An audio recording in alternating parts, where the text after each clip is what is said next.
I know I remember as a child telling my dad that I'm not going to join the family business. I'm going to stand on my own feet and do my own thing. Hello everyone, welcome to another fantastic episode of Wisdom Over Hustle. From the overall business perspective, what would you advise people? After having run a restaurant in India and paying bribes and working through all of that, I was like, I'll do it, but I'm not doing business in India. Singapore is, so with my B2B business, the good thing is my customers are around the world, which is why I was able to set up shop here. The famous stand-up comedians were in their early heydays came to your restaurant. They were just starting off. They were still doing corporate jobs and this was a side hustle for them. So Kanan, Biswa, Kenny, our coffee was 65 rupees and people would say that's so expensive. Restaurant industry in general is a very, very difficult business. And it's very hard to make money with one outlet. How difficult it is being a woman entrepreneur? It's much harder for women. There's stats. There's enough number of stats around how it's much harder for men. Have typically invested in men. A lot of them don't know how to invest in women.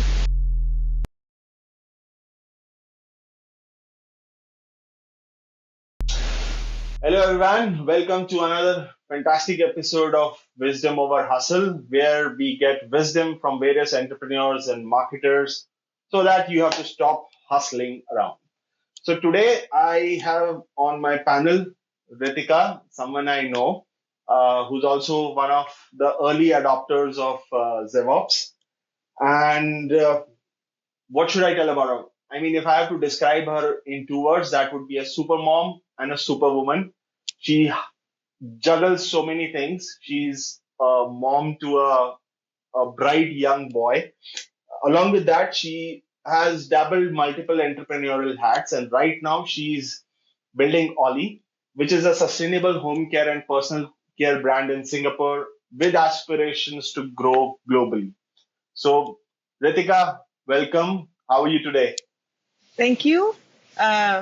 Hustling as usual. I know you said wisdom over hustle, but the hustle never stops. That's true, but wise hustle. I mean, so basically, you know where you need to invest your efforts best, right? Agreed. Right. So this has taken a long time, though. I mean, Indeed. the best. I mean, I'm more surprised and amazed that today we are finally, it's off the list, checklist done. All right. Yes.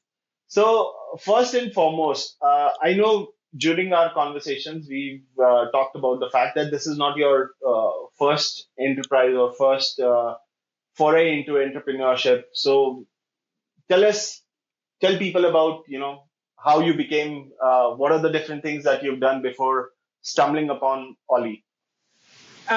So I'm a techie by education. Wow. Started my career at a corporate job. Did that for about 5 years, and then quit my job. This was in Bangalore. Quit my job, and my husband and I started a pizza place. It was one of the first wood-fired pizza places in Bangalore. I mean, outside of the five-star hotels. And a whole different world at that point in time. Ran that for 2 years, then sold that to, for people from Bangalore, you'll know Toit. So we sold to Toit. Now it's what was our restaurant is now part of Toit. They've expanded their space in Granada. And then I joined the family business in 2014. I'm a third generation essential oil producer. And so I joined the family business. I set up, so it was, we were going through some changes. I remember as a child telling my dad that I'm not going to join the family business. I'm going to stand on my own feet and do my own thing. And I did all of that. And then this was a time when there was a bunch of stuff going on. Dad needed help and he was, and so when we spoke, I was like, I'll do it. But after having run a restaurant in India and paying bribes and working through all of that, I was like, I'll do it, but I'm not doing business in India. I will do this my way. And he's like, do what you want.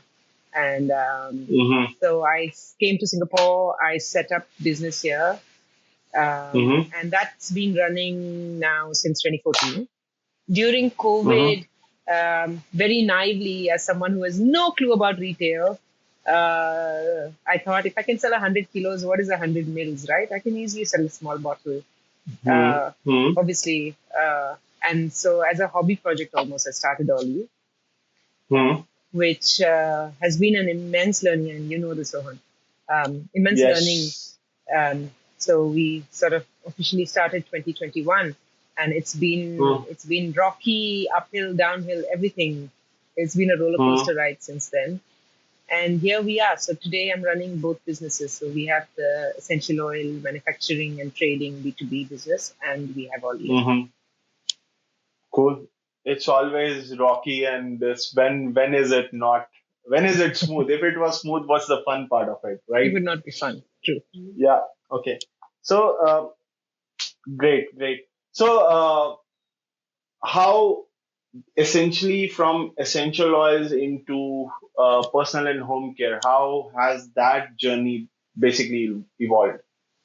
To give you some sense, right, while it's been part of the family business, I was not really into it so much um, until when started doing this full time. I spent the first 5, 6 years traveling, understanding who the customers are, who the suppliers are, what the farms look like, what distillation setups of different botanicals around the world look like, and sort of Mm-hmm. just understanding who are the consumers, where is it used. And the more I learned, the more fascinated I was with what essential oils can do, and the Mm. power of oils. And they do a lot more than just fragrance your home, which already in itself is fantastic, right? Aromatherapy is something Right. else. But there was so much that they had to offer that so when we started Ollie, initially we were selling essential oil, so we were an aromatherapy brand. Mm-hmm. But as we started talking to customers, we realized that there are people who understand essential oils and buy them, and then there are people who don't, and don't have the time to DIY or figure out what to do with it, don't have the patience for it. And so we said, we know the power that plant based products can do. And so we started Mm. creating products to solve problems. So, for example, a mosquito repellent that is not made from DEET, it's made, the active in the mosquito repellent is a blend of, in our case, is a blend of 9 essential oils that repel mosquitoes and a lot of other bugs. Um, Completely safe. I've been spraying it on my son since he was 3 months old, directly on his skin. Um, so if plants can take care of something in a way that is safe for your home and family, then why use the chemical alternatives in the market, right? Um, and so with that, and that's something I'm very passionate about. So with that um thought is when we've developed our home and personal care range. Right. Cool. Very interesting. So how is it uh, doing business in India and Singapore? How is it like? See, you've done something in India and you touch the raw nerve over there, the kickbacks and everything, right? So how easy, how difficult is it to do business in India? Because I know there's still a B2B aspect of your essential oil business which still runs in India. I Yes. mean, I've spoken to Vaibhav also. So I know there's the one aspect of it. So compared to, what would you advise, like in case of people coming up with new D2C? I mean the markets here are significantly larger as compared to Singapore. We've seen that, right? But from the overall business perspective, what would you advise people? So pros and cons, right? Singapore is so with my B2B business. The good thing is my customers are around the world, which is why I was able to set up shop here, and it's worked for me because now what we do is we source from across Asia as well. Um, in terms of doing business, obviously Singapore is really, really easy. Um, Things are very straightforward. They really break it down for you. So I find that I have a lot more time.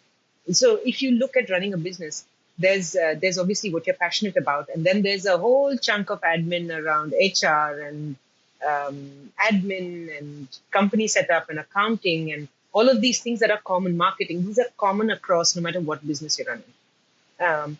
And all of that, I feel like the combination of being in a country like Singapore and also with the tools you have these days at your fingertips, whether it is zero for accounting, whether it is AI driven, other tools, like life has become so much easier than what it was when I was doing business in India back then.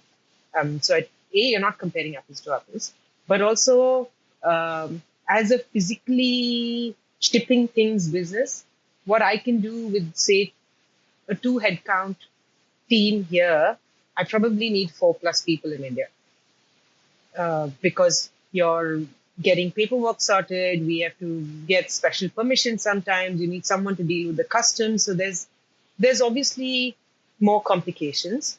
But having said that, India is a real market. I think Singapore is a great test bed from a retail standpoint to figure out, to learn what's working, what's not working, try things out.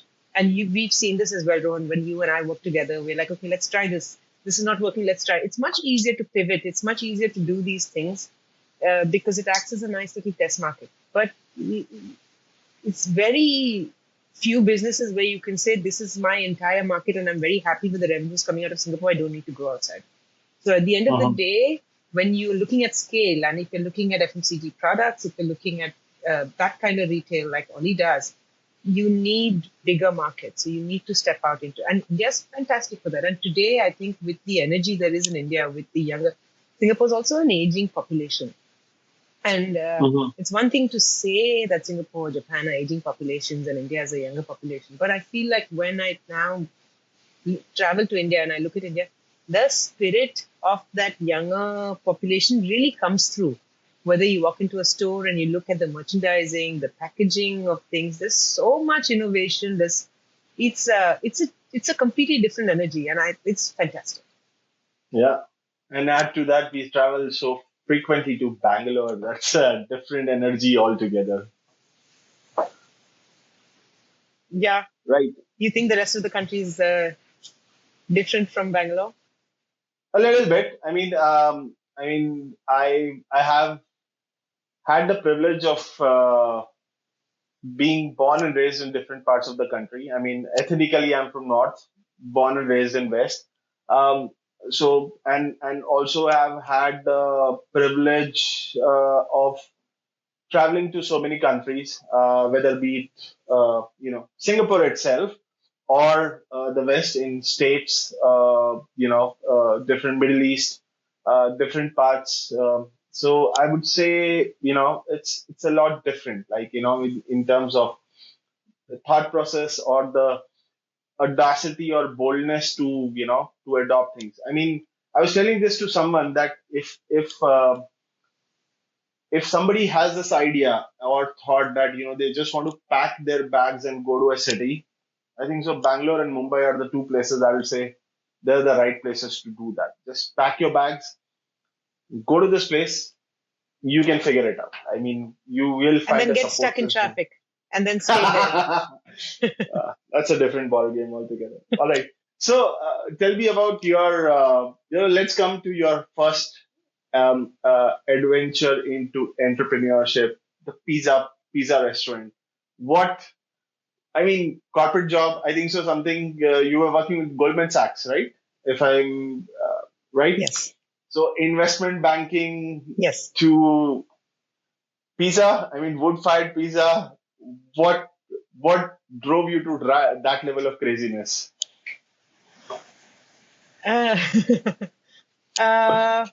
So my husband and I are very DIY, very project people, right? We always have something going on the sidelines. We'll have a carpentry project, or there's something cooking in the kitchen, or there's beer being made at home, or we're always up to something or the other. And this has been a constant in our lives. And when we were at Goldman, and that's where I met him as well, there was this time when, as a family, we built a wood-fired oven at home. And started growing basil, sun-dried tomatoes, and I know it's very much more common now, but back then it was a novelty. We're talking 2012, Oh, maybe wow. earlier, 2011. Yeah. And so then we started making pizzas at home, and they turned out exceptional. And so we said, okay, let's. So we one weekend we printed out menus, and then we would go in our fancy cars and go deliver pizzas. We were making 25-inch pizzas at home, Oh, and so wow. every time after the yeah, and I remember once when we Sid drove a Skoda Octavia. We had to take the big car out because the pizza would not fit in anything else.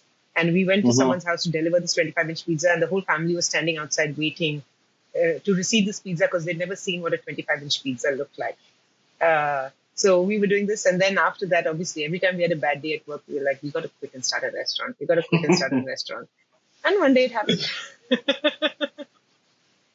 Interesting. So, this is, I mean, your DIY project right here in Bangalore. You did This was this? That Bangalore. was, This was Bangalore. Our oven was in Kamanhalli, and obviously uh-huh, the home ovens no more. But then we built one in the restaurant, and uh-huh, then we also started a Whitefield branch, and we used to deliver from Whitefield. So we built another oven in Whitefield at some point.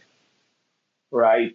And you also mentioned once that all these the famous stand-up comedians were in their early heydays were Yeah. came to your restaurant. Tell us about that story. So we used to host comedy nights. So when you're running a restaurant and you're paying Uh-huh. Indranagar rents, you need Hmm. to constantly bring people in. These were days of no social media and no TikTok, and Uh-huh. it was newspaper, it was events, and obviously you want to bring new faces in. So we would host comedy open mics or comedy nights in the restaurant like every so often. And this was when the stand-up comedy scene was just starting. So I remember the comedians who are now doing so well, and rightly so. They were just starting off. They were still doing corporate jobs, and this was a side hustle for them. So Kanan, Biswa, um, Kenny, so many of these guys, and yeah, we would convert the restaurant into like a whole stage setup and have host open my open like our well host comedy nights. Hmm. On a regular basis. There was B flat, there Well, was us, there were a couple of places that did this. uh-huh. Right. So, any crazy customer stories from back then when something Oh, happened so at many, so many, any of those that you remember, the top ones that you so remember? many. You want good ones, bad ones? Yeah, yeah, good. Either of them would do. we so we were doing thin crust pizzas, very thin crust Uh-huh. pizzas, right? And back then, pizza meant Domino's or Pizza Hut. Thin crust pizzas were not something you would actively find in the market. So I remember once someone came into the restaurant, and we were not too far from a Domino's. And this lady sat down and ordered the pizza. And as she's eating the pizza, she calls me and she says, "Is this your restaurant?" And I said, "Yes." She said, "I live down the road from here. It's so nice to see youngsters doing their own thing and starting businesses, and it's really inspiring. But beta, this is masala papad. This is not pizza. Just why don't you go down the road and take a left, and there's a Domino's there. Go intern over there, learn from them how to make pizza, and then do this right." And obviously, my husband was in the kitchen, and two people had to hold him back. He's like, "Throw her out of my restaurant. They don't understand what we're making. They don't deserve to eat here." And I I'm mean, gulping down my emotions, and I'm smiling at her, and I'm like, "Yes, we get it. We're taking your feedback." you know, if an Italian would have heard that you're telling Domino's and Pizza Hut, I would. I mean, I swear, like I know.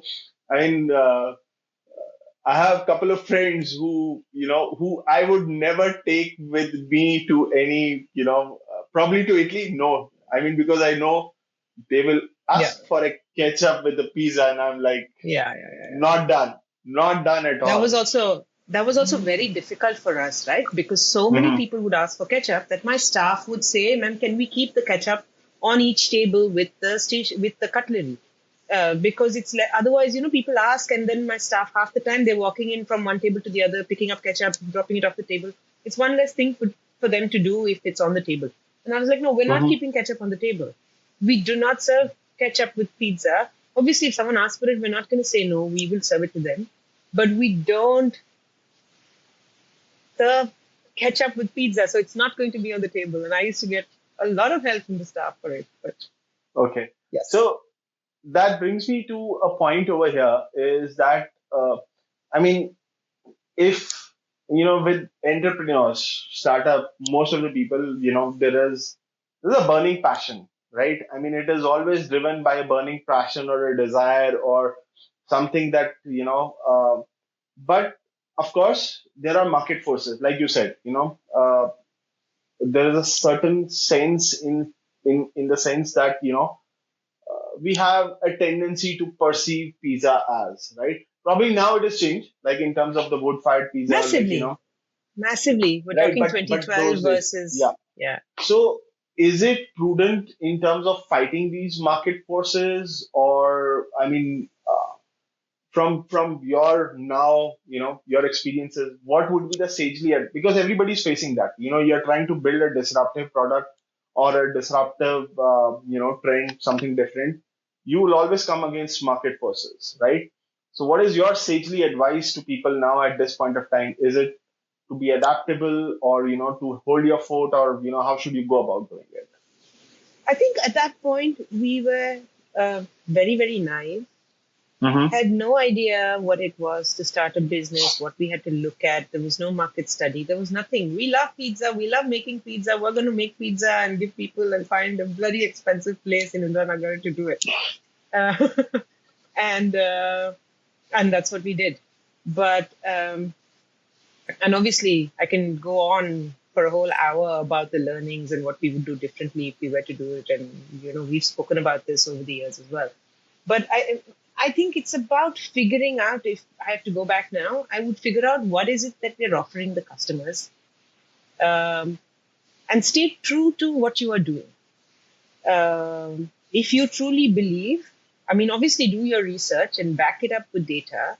But if you truly believe that you have a product, um do it right, but also stay authentic. And because it's very, very easy to dilute what you're doing, especially when you are putting so much out there, you're putting money, you quit everything else, you have life commitments, but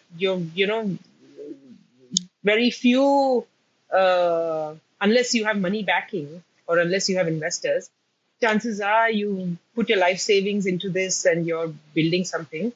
I would say, uh, figure out what you're serving and do it properly. So in our case, for example, we had a wood fired oven. We were making pizzas, but because now pizzas are considered Italian, European, now one of the chefs was like, "Oh, I make really good fish." So we had some fish on our mains once in a while. There would be someone coming and saying, "We don't like pizza. We want something." So we had an appetizer menu. We had a slight mains menu. We had a dessert. Going back, I would make it all about the oven. I would celebrate the oven. I would do more breads. I would do more, uh, from that standpoint, do flatbreads. If you want to do appetizers, don't call it pizza, but do like a roast chicken in the oven. Make it all about the oven. I feel like, and this is just as an example, but what I mean is, uh, figure out what is your USP and then do that 100%. Don't dilute, because if Right. someone will come and say this doesn't sell, why don't you try this? Oh, this doesn't sell, why don't you serve some mocktails? Evening time you can serve coffee and you can extend your hours. There's all kinds of things that will come to you, and as inexperienced restaurateurs, we were like, okay, let's try that also. Let's try this also. And I think I would do that differently today. Right. No, that's actually wonderful advice. I mean, in terms of, I tell people focus. Like, there's always your, even today, like, the one of the reasons of in what I'm doing, I get this advice. Arey, you're doing this already. Marketing. I mean, you have teams of marketing. Why don't you do talent for tech or this? You got bigger players doing that, and I'm said no. I mean, I know. I mean, it will take time, or for me, but I'll stay true to the purpose with which I started Yeah. this. No, To your that's point wonderful. about Focus. even with marketing, right? And I see that now with Ollie as well. With home and personal care products, if you say who's your target audience, it's everyone uses hand soap, everyone uses body wash. So how do you come down and say this is my target audience? But Mm, the narrower you make your target audience, the better you will do. You will have a stronger product. mm, You will have better sales. mm. I think the narrow it down to as much as you can. All right. Obviously, do market So, sizing and know that you have a decent market. Don't say there are two people on the planet who like this and I'm making it for them, obviously. But narrow it down. yeah. All right. So, why did you exit that business finally? Um, I think we were a bit early. This was a Hmm. time in Bangalore where money, the spending power was not as much as it is today. I remember our coffee was 65 rupees, and people would say that's so expensive. Coffee Day has it at 30, 35, because Coffee Day was the most expensive coffee in town. Hmm. Obviously, you go back now, it's shameful to see how much people spend on coffee in comparison. But this I'm is to one of give you them. context. This is to give you context. This is where what we were dealing with, right? That's the market we were playing in, and there was a lot of European food because going out was either Indian food, like there was a barbecue nation kind of places, or there was European food. Um, Around then is when Asian food started to enter the market. And this was a completely new Hmm. segment that started to come in. And there's this crowd of people that went out regularly to eat. Now, we're like, we've done enough pizza and we've done enough fish and steak and everything. Let's go try the bars there. Let's go try the woks, the stir fried stuff. So, with Asian food picking up, restaurant industry in general is a very, very difficult business. And it's very hard to make money with one outlet. So at that point, it was about either we grow, we franchise out. You need deep pockets to sustain when the market dips like that. We saw a lot of restaurants going bankrupt, having to shut shop, not being able to recover. And at that point, we had a buyer. So we said, you know what? We've done this once, we can do this again. And so we sold. Interesting. And did you do it again? Didn't get to it yet, but never say never. Okay. I love that. All right. So, tell me about this. How, and I think so. This is echoed in the sentiment a couple of times, right? With your two business stints that you've had, right? How difficult it is being a woman entrepreneur. I mean, the first time, of course, you were running the restaurant with your husband, right? Right now, I know you are kind of a sole person running Ollie, right? I mean, of course, there's a support system and everything there, but how difficult it is being, I hear a lot of stories about it's not that easy, right? I've been to some sessions also. I mean, we talked at length about it. And do you think it's gotten better, or it's still the same, or anything that you want to share on that? It's not easy. I think whether I'm a guy or a girl, running two businesses is not easy, and raising a child is not easy. I'm very, very lucky that I have a partner who's very supportive, and I travel so much more than him, but he's here. We always make sure that one of us is home um, with Neil when we're traveling. So there's with our son, there's always one of us who's home, and we just work travel around that. But that's extremely helpful to have someone who's full time. I can be away for weeks on end, and I know that the parenting bit is taken care of. Um, in terms of business, yes, always harder. I think there's good and bad. Maybe lesser of the good than I would like, but so, for example, if you're fundraising, it's much harder for women. There's enough number of stats around how it's much harder for women to raise money um, compared to a guy running maybe a comparable business. Um, and it's not just with fundraising, right? Even if you're talking about like bigger customer deals, if you're dealing with supermarkets and you're dealing with like purchase people who are very boys club kind of people, then that's sort of what you're battling. But I think it goes the same way. It's changing today. And I think that I've heard stories, and it's really nice to hear stories where women are favored over men in some uh, purchase conversations as well. Um, Mm-hmm. It'll be nice. I mean, I'm obviously as pro women as I am. I think I think it should be an equal playing field. And we're definitely maybe 4 steps forward, 1 step back, but we're getting there. Right.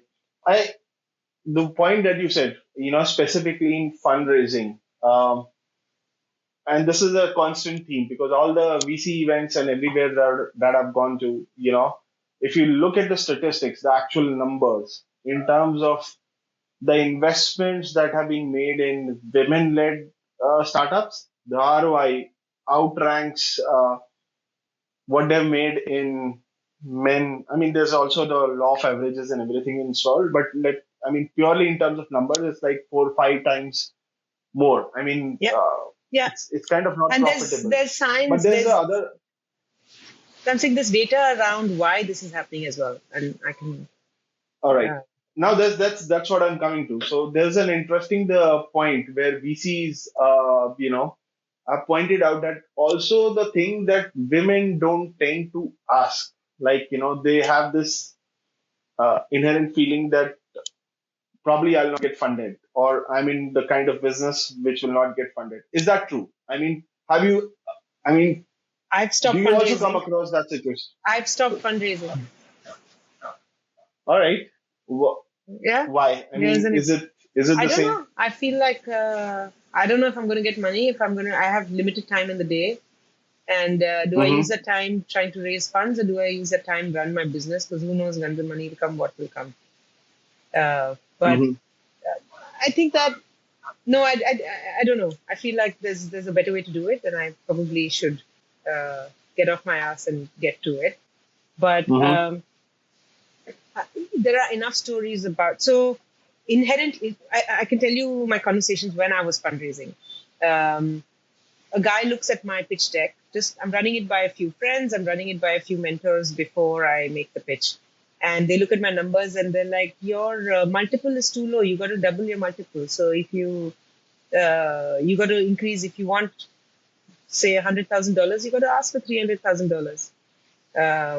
If you think you can grow it in 2 years to 5x, you should claim 10x. Uh, your numbers are too small, you're not going to get funding. This was feedback, multiple men. And when women looked at that, they were like, "Oh yeah, this looks pretty solid. This is good." Consistently across the board. And I've had investors also who talk about this when they're talking about at women centric fundraising events. They talk about how sometimes women businesses don't come across as lucrative enough because the numbers promised by business A run by a woman is very low compared to a business run by a man and what's being promised. And so as an investor, you're like, okay, this is promising so much more money. I should obviously look at this one. Um, that's very common. The other thing is a lot of investors have been men. While that's changing, um, and men have typically invested in men. A lot of them don't know how to invest in women because it takes a little bit of getting used to understanding as a woman founder when you're saying something what you mean and how do you decode it, that you don't go close to something you don't know, right? I mean, think about it. As an investor, if there's a you want to invest in a restaurant, but you don't know how the numbers of a restaurant works. You'd be like, let me just stay to tech, let me Mm-hmm. stay to the field I'm aware of and invest here. I don't want to do something I'm not aware of. Similarly, we find a lot of, I've seen this, where investors are like, I don't know what to expect with investing in a women-owned business. I'll just stay away from that. Mm-hmm. Right. So cognitive bias, it's the same with the AI that we say that, Yeah, yeah, yeah, yeah, the bias yeah, is because of the skewed numbers, yeah. right? So the another interesting trend that I've noticed, when it comes to empathy. I mean, I tend to call all sustainable brands to be empathy led, right? You need to have a certain level of empathy and compassion to actually uh, make those kind of choices. And this is personally coming from somebody who's altered his lifestyle to a certain extent in terms of dietary and food and drinking habits to a certain extent. And I've told you, like, even in terms of choices, I've I discussed with you a lot of times, like, I've quit this, I've Yeah. quit that, personally from that angle. Why do you think? I mean, I've seen an interesting this thing that most of these empathy, compassion led businesses are owned by women or women run them. Why do you think so that happens? I don't know. I don't know. I can tell you for my business, uh, this was something that I was passionate about. If you look at most businesses, right, that are starting from a place of passion, it's about you're passionate about something and then you go on to find a problem in there and solve that problem. Um, Right. you are talking about consumer businesses primarily when you say empathy and sustainable businesses, which means you're talking about products for the home, whether it is food related, whether it is usage related from a cleaning standpoint or a skin care or a body care sort of products. Uh, Typically, it's women who make the buying decisions for these kind of products. So that's probably why you see more women because they're closer to this.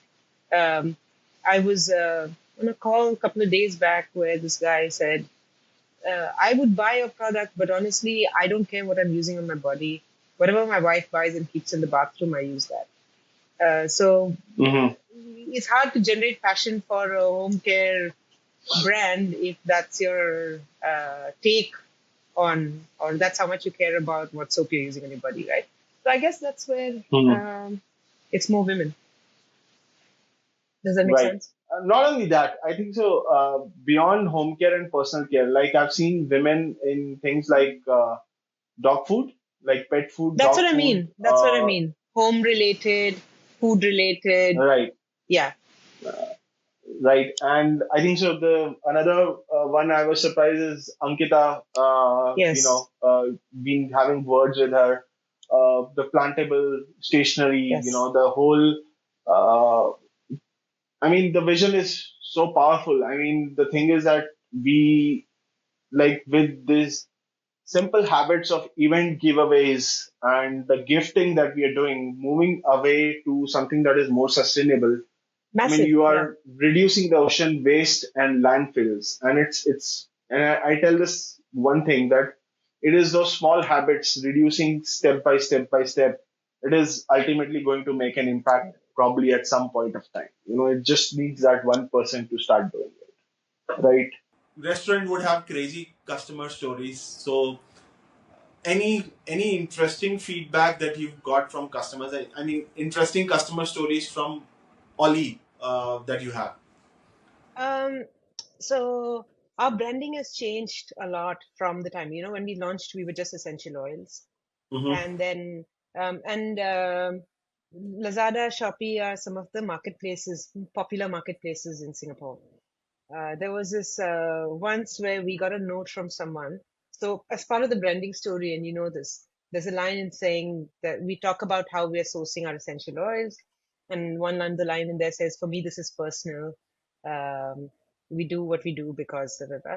And it's not about any drama or frou-frou. It's just about bringing pure essential oils to you at the best price possible. So, some language around that. And this customer purchased something, and then a pretty big first order. And then she got the oils, used them, and wrote to us, and placed a second order and wrote to us and said, I was looking for this oil and I came across your brand. And normally when I find a new brand, I'm a bit unsure, and I usually order something small. But I was reading through your cup, like I was reading through the page, and it said, for me, this is personal, and that struck a nerve. And I immediately felt like I can trust you, and I placed such a big order. And then I was thinking maybe I didn't do the right thing, but I'm so glad I did because I love your oils. Uh, so because we are on while we're Omni, because we started post COVID, we were primarily online. And being online sometimes is also very frustrating because you feel like you're talking to a wall. You're just writing stuff on a website. You don't know how much a customer is relating to it. It's very hard to get that feedback until Mm, you've built a community and you've built ways and means of being able to talk to people. So I always look forward to pop-ups for that, because then at least I can meet people and understand what the reactions are. mm, But for me, that was a time when the power of uh, writing something and seeing how that relates to a customer came through. right. Cool. Any customer feedback or customer interaction that has left you and the team stumped that, oh, where did this come from? Yeah, we've had, so with essential oils, it was somebody bought an oil and then wrote to us saying there's no smell in your oil. And I was like, that's not possible. These are 100% pure concentrated oils. And they said, no, I cannot smell anything. What have you sent me? Uh-huh. And I was like, I don't know, because it's not possible that there's no smell. So we said, okay. I was like, okay. I mean, what do you say to that customer? That Uh-huh. I can smell, why can't you smell? You can't say that to a customer. So I said, okay, we will send someone around and we will swap the bottle out for a new one for you. And Uh-huh. because I said, bring that bottle to me. I want to smell it and see what if there's been something wrong in the production line, because we do our own production. It was like Mm, maybe by mistake, we filled water in it for a photo shoot and the bottle got swapped or something. I don't know, wildest. Uh, the bottle was fine, the oil was fine, there was a very strong smell. And then she said even the second one doesn't have any smell. So okay. then we knew it was not the oil problem, it was a customer problem. Uh-huh. But that was one, I think, when we didn't know what to say. Anything else, you try and understand what the customer is trying to say and you relate. But you cannot smell an essential oil is the first and hopefully the last. Right. Any any customer feedback that that you come across that led you to some interesting insight which led to product development or anything of that sort. So, I mean, we always listen to our customers. When we had the mosquito repellent, people asked us, do you have something for ants? I have a lot of ants in the house. And that's how we developed our ant spray, which right now, as you know, is our most popular product. It's our Mm-hmm. most repeat purchase product as well. Um, but yeah, so I mean, we are always listening to our customers and taking down feedback and trying to incorporate it as much as we can. But we had a very interesting, so we've done a rebrand. We've changed a lot of our packaging and a copy on the packaging. And so our hand wash, the previous one said patchouli and grapefruit. Mm-hmm. But all our other products, we highlight 3 botanicals in the front. In most cases, the blend is of 3 to 10 oils. Uh, but usually we pick the strongest couple of them and highlight it. And so because the hand wash was only 2 botanicals, just for consistency, we brought one more. So we also had lavender highlighted on the new packs. Someone ordered a hand wash refill and then they returned it and then they sent an email with a picture of the old pack and said, I ordered this, and a picture of the new pack saying, I received this. The new one has lavender. I ordered the one without lavender. Mm-hmm. Uh, and so then we had to explain to the customer that is exactly the same product. It's just new branding. And the old one also at the back, if you look at ingredients, it mentions lavender. It's Mm-hmm. just that we've not highlighted it in the front of the pack until now. Mm-hmm.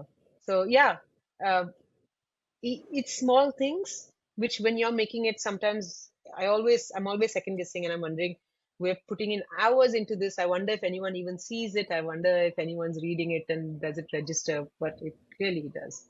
Mm-hmm. Right. Interesting. Yeah. You know. So let's say if somebody wants to start a D2C brand today, right?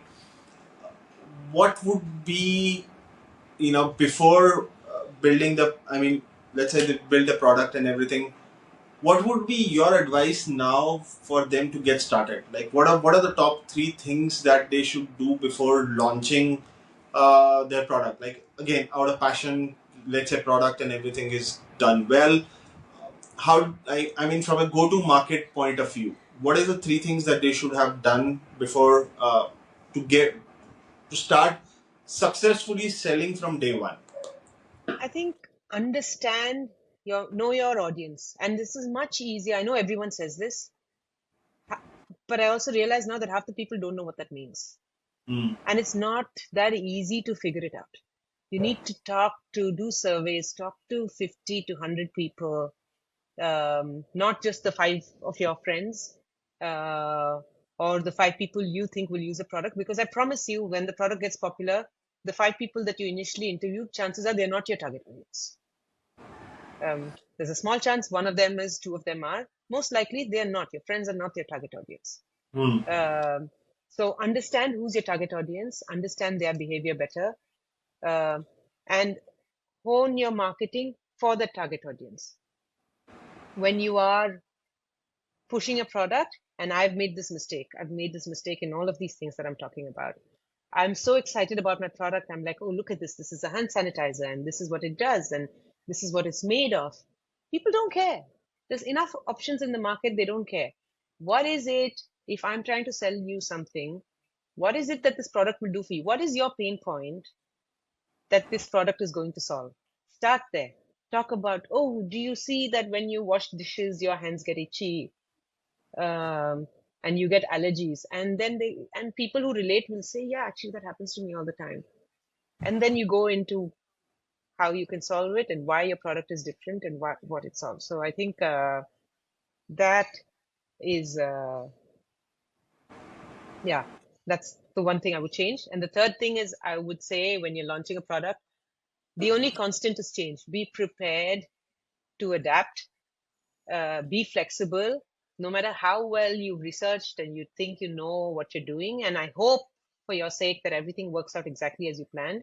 But there's a very high chance that you haven't gotten everything right. Be humble enough to be willing to pivot uh, as and when required, and keep that open mindedness. Right. So that brings me to an interesting this thing. There's a lot of talk about being agile and nimble, specifically from startups point of view, and I find it at times really horrified that while they talk about it, but because of where we have worked. Corporate environments and this thing, it's very difficult to shift to that mindset, right? So what would you say that people or startup founders or people should do to actually be in that nimble agile mindset so that they're able to make that pivots fast? Look, I think that first of all, being a startup, being your own company versus a corporate itself is an atmosphere where you're able to pivot quickly, because you don't have to get 20 approvals and run 5 presentations and get buy-ins, because you're in charge. Mm. Um, I think it's just purely about keeping your eyes and ears open, just knowing that things, whenever you do something, there's always at a minimum a 50% chance, right? It's always at least a 50-50 chance that it might succeed or it might fail. So just be aware that there's a 50% chance it'll fail, and it's okay to fail. It's no one's judging you.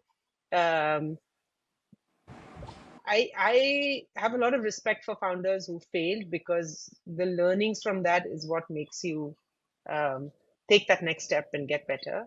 So don't be shy, don't be afraid to fail, uh, because the faster you pivot, the faster you learn and you try new things, the faster you can get to that point of success that you actually want to get to. Right. Interesting. Cool. So going back, if one thing with this business that you would want to do differently in terms of starting this up, what would that be?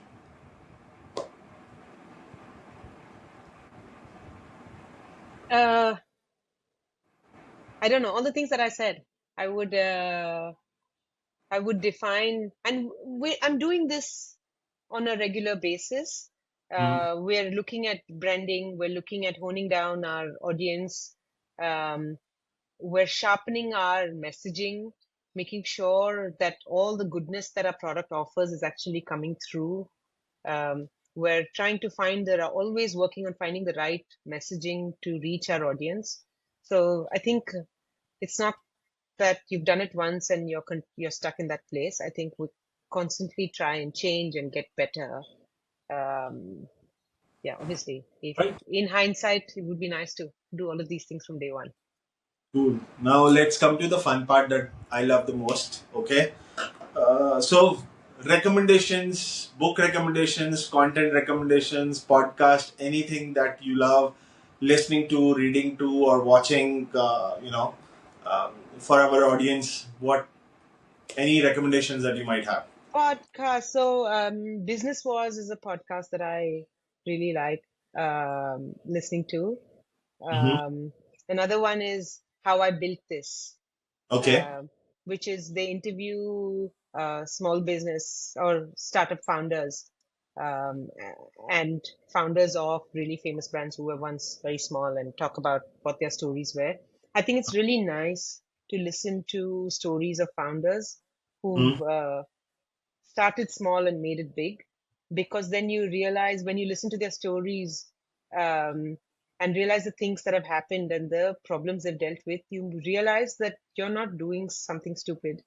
uh, it gives you a lot of confidence knowing that someone else was there as well. Like, for example, I was listening to Methods, the founder of Method, and they were talking about something that went into all of the supermarkets in the US, and then they realized that there was a leak because of the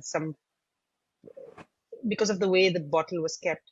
And then they had to send people to across the country to put something to fix the leak on each bottle.